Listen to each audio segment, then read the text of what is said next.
We start to our lesson. Let us now first ask guidance from our Almighty God. So can anyone lead the prayer? Okay, thank you. So, good morning class. Okay, are you ready to learn this morning? Clap once if you are ready. Okay, clap twice if you are not. Okay, but you don't have a choice but to learn this morning. So before we will start to our proper discussion, let us now first recall or recite our house rules so that we will be reminded about those things that we need to follow. So these are our 3 house rules. So what are those? First is to listen attentively. Second is to refrain from making unnecessary noise. And lastly, participate, enjoy, and our key purpose this morning is it? To learn. Okay. So this is our house rules. By the way, who is the class leader of this class? Is there any absentee today? Okay, it's good to know that no one is absent. So, take a look at this scoreboard so you can monitor your own progress from this. So, 5 stars is equivalent to how many points? It is 5 points. Very good. So, for our first activity, I want you first to go to your respective group. The 4 groups that we have made last time. And later on, I will going to discuss to you about what you will be doing within your group. So, 5 seconds, go to your group, starts now. 5, 4, 3, 2, and 1. So, I guess every one of you are on their respective group. So, what we will be doing this morning is it? Here I have prepared 4 pictures, and what I want you to do is to observe what have you observed in the picture. So on the first picture, what have you observed? On the first picture, okay, wait. First picture, what have you observed? It can be a face or it can be a vase. So, very good. From what group are you? You are from? Okay, from group 2. Okay, everyone, we will participate into our activity because at the end of our lesson, I will have something for you guys. Okay, the second picture, what have you observed in this? Second picture. Okay, it's either a what? A eagle or a rabbit. From what group are you? You are from? Okay, from group 1. How about group 3 and 4? Okay, group 1 has their 5 points and group 2 has their 5 points. The third picture. What can you observe in this third picture? Okay, class. Okay, what can we observe on the third picture? So, we have a baseball bat and also a bat. So, from what group are you? Okay, you are from group 3. So, I bet the group 4 will going to answer our picture number 4. So, what is our picture number 4? Okay, it is someone who is playing a volleyball and someone who is walking with his pet, which is dog. So based on the fake picture that we have this morning, but before anything else, from what group are you? You are from group 4. So everyone has their 5 points. Very good. So based on the picture, on the 4 pictures that I have placed or I have let you observe this morning, what do you think what have you observed on that picture? On that four picture? It is what? It is ambiguous. When we say ambiguous, what does it mean? So, it has what? It has double meaning. So, when we say ambiguous, it is open for more than one interpretation. Do you think it is only for one interpretation? Only for two interpretation? No, it is for more. We can make interpretation as many as we can. So, but do you think our interpretation in the picture is correct? Do you think this is a two-face? Or do you think this is a vase? So, how can we know if this is correct or wrong? Whom we need to ask? It is the author. So, very good.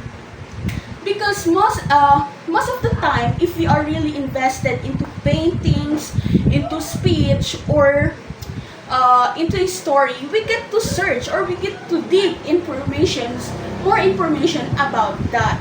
So rather from the pictures that we can see visually, but we get to search more deeper about that. Because knowing who is the author is and the intention is, we get to see the full story.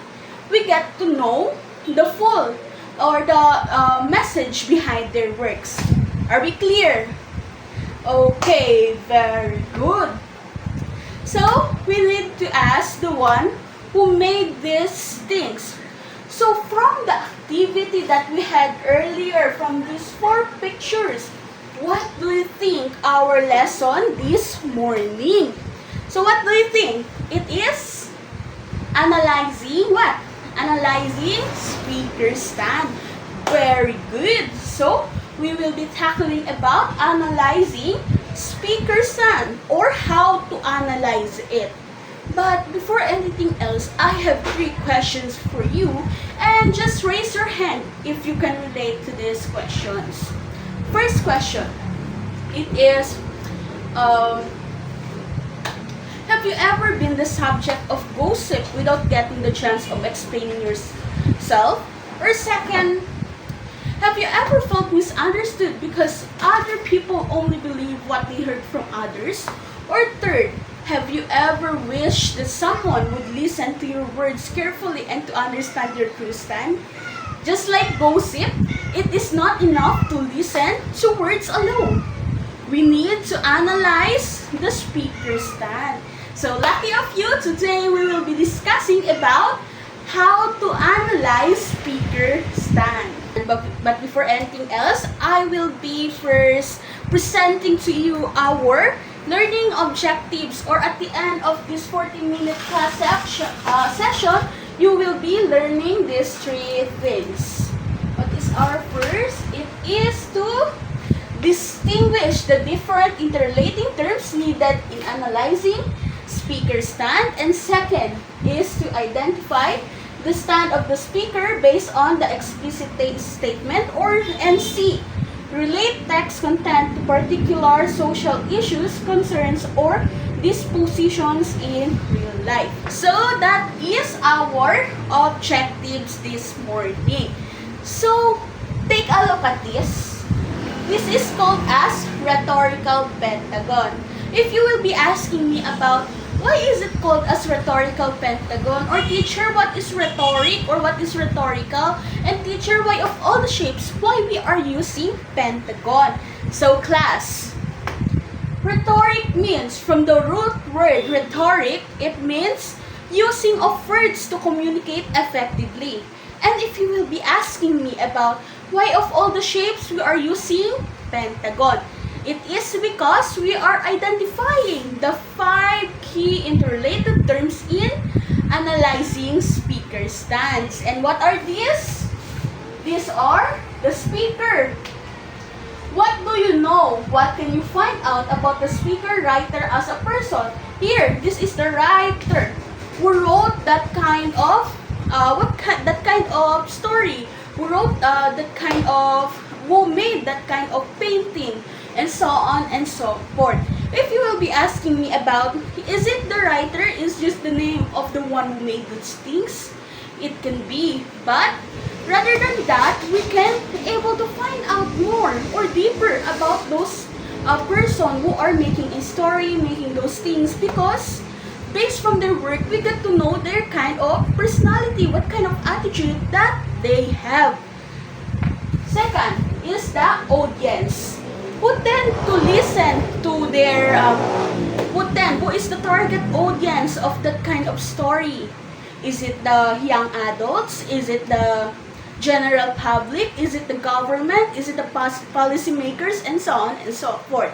Because knowing who is the audience, for example, when we are writing something, a story or a persuasive speech where we want to persuade those things, we need to know about who is our audience, for whom we are making the speech that we are making.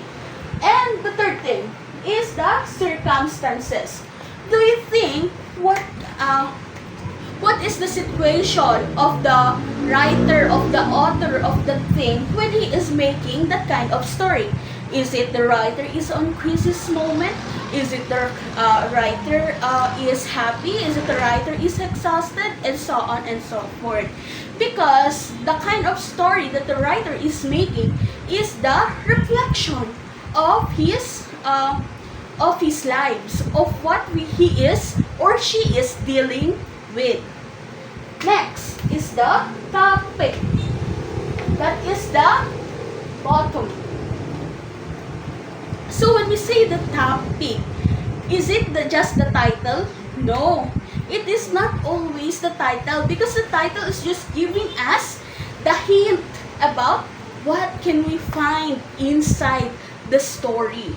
For example, if I will be given to you footnote to youth, is it your topic or just a title? It is just your title. So footnote to youth, you are just giving hints about what can you find out inside the story. But your topic is the early marriage, the consequences of early marriage. So that is the difference between the title and the topic. Are we clear? Okay, very good. The next is the language. What sort of language, the vocabulary, the style, the syntax does the speaker use? Because sometimes we as a writer, we as a readers, we get to encounter those technical terms. Sometimes when we read, we do not find ourselves hard on reading because we can easily understood what we have read. But sometimes we need to search them. We need to ask the Google. Okay? We get to search those words because that is unfamiliar to us. So that is the example of the importance of knowing the language, because the kind of people that we are dealing to, it is either the young adults. When we say the young adults, we are using basic terms that the words is clearly understandable, easily to understand. And we are talking to government, the policymakers, then that's the time we can use technical terms because we do believe that they can understand those terms. Then lastly, the very heart of everything is the purpose. Why is it written? Why does the author make such kind of story? Give such kind of speech? What is his purpose? Is it to persuade, to inform, to entertain, or to just to express feelings either? If we cannot clearly identify what is our purpose, then go back to this. How many are this? 1, 2, 3, 4, 5. 5.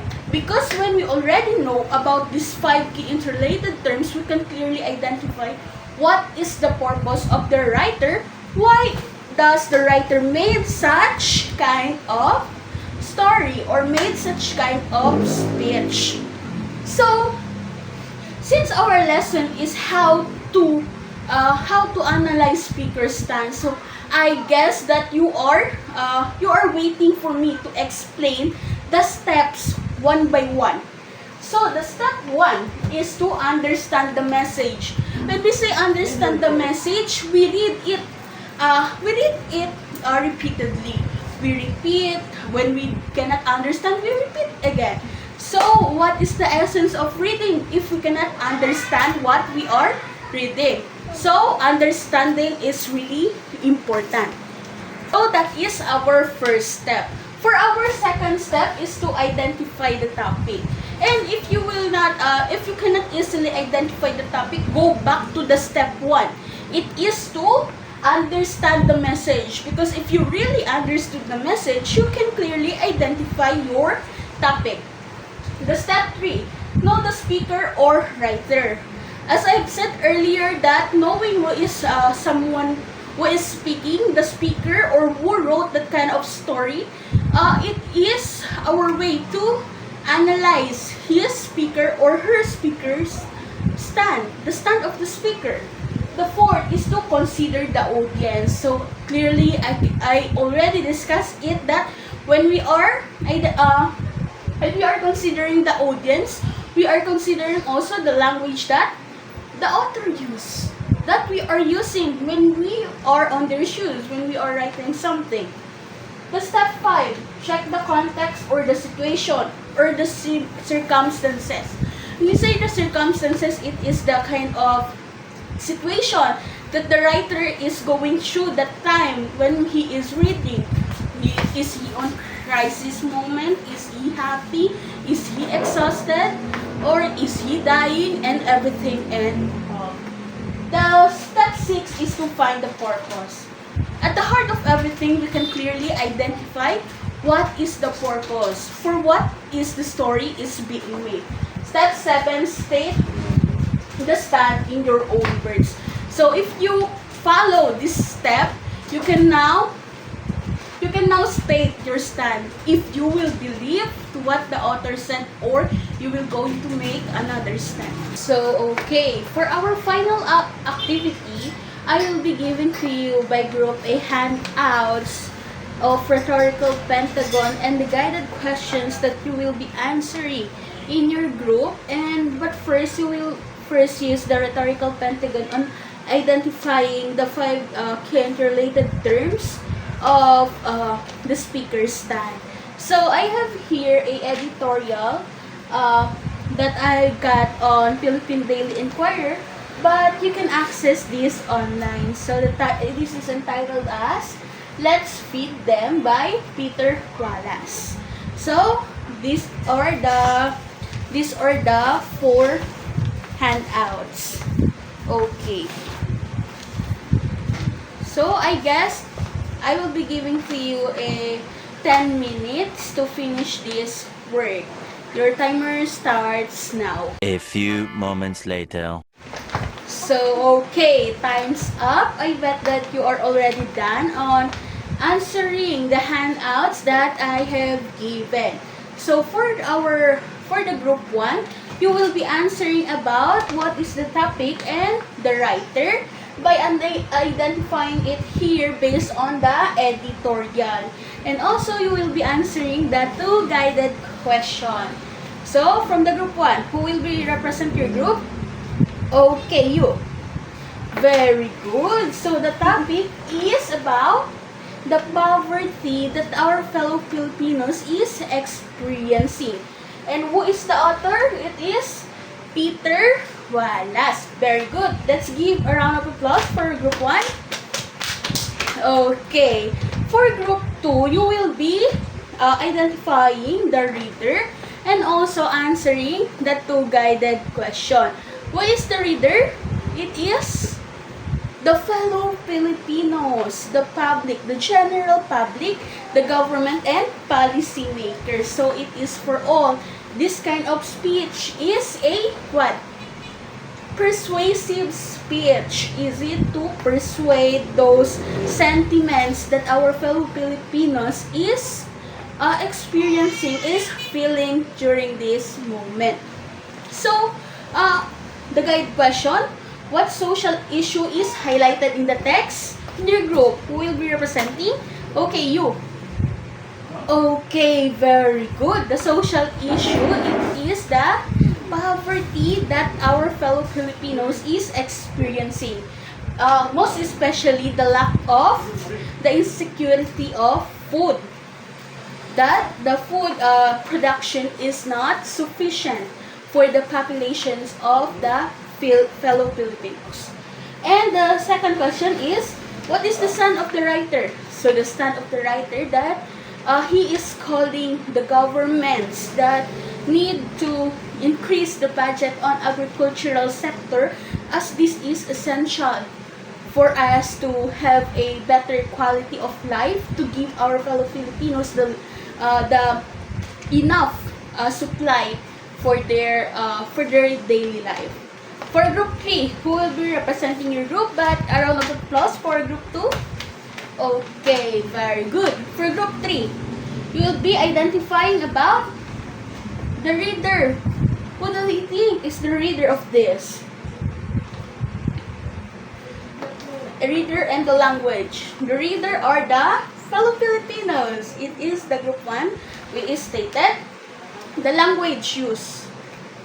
It is okay. For group 3, what do you think the language is used in the editorial? It is basic terms. So as what we can see, the writers didn't use any technical terms so that everyone can understand. Especially, this is a persuasive speech. This is as the sentiments of Filipinos that are into advocating the agricultural well-being of our farmers, include our farmers, and the insecurity in food system. And what is the stand of the writer? Yes, also it is to increase the budget in agricultural sector. So for group 4, what is the circumstances? Okay, it is on crisis moments. So, as this is a sentiment of the Filipino that is showing that the hard times that our fellow Filipinos is experiencing. So this is the editorial by Peter Wallace that entitled as Let's Feed Them. So what do you think is the purpose? It is to persuade. So from the 5 interrelated terms, it's up to us now if you will be going to follow the same stand as this, or you will be making your own stand based on your judgment. Okay, that is for our activity this morning. Let's give ourselves a round of applause. Okay, very good. So to check you one by one if you really understood our lesson this morning, kindly get one half sheet of paper, write your name, section, and the date for today. Okay. For our test 1, it is the identifying the interrelated terms. The test 2, it will be true or false, where how do you analyze the speaker's stand. So you will just going to write true if the statement is correct and false if it is not. Are you ready? Okay. So I guess everyone is done. So kindly pass your paper forward at the count of 10, 10, 9, 8, 7, 6, 5, 4, 3, 2, 1. Okay, thank you. Okay, for our homework tomorrow, you will be making an essay. The rubrics will be sent on our GC tonight. And the title of your essay is, how do you analyze a speaker stand, or what is the importance of analyzing the speaker stand? So that is all for today. Class dismissed.